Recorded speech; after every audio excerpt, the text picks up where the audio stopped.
Hello, today we will guide you through how to add old film effect in CapCut. To get started, open the CapCut app and make sure you're on the main editing screen. This is where you'll build your project and apply the visual effect. If you already have a project open, that's fine too, as long as you can access the timeline where your video clips appear. Next, drag your sample video into the timeline. The timeline is the main workspace where your footage is placed and edited. Once your clip is added, you should be able to see it laid out in sequence, which makes it easier to apply effects and control how long they appear on screen. Before moving on, it helps to quickly confirm that the video is in the correct position and ready for editing. After that, click on Effect at the top left of the screen. This section gives you access to CapCut's library of built-in visual effects.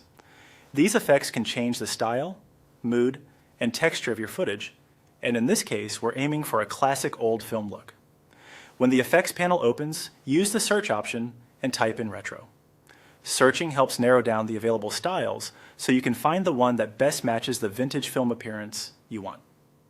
Retro effects often include faded tones, grain, flicker, or scratches, which are all common details in an old film aesthetic.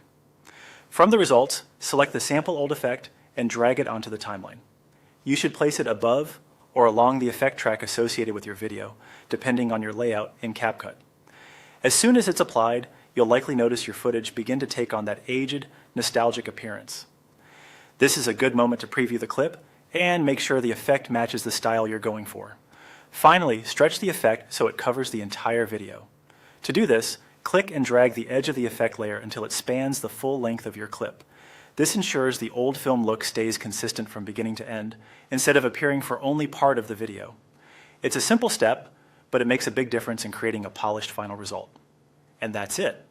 You've successfully added an old film effect in CapCut, giving your footage a retro, cinematic feel with just a few quick edits.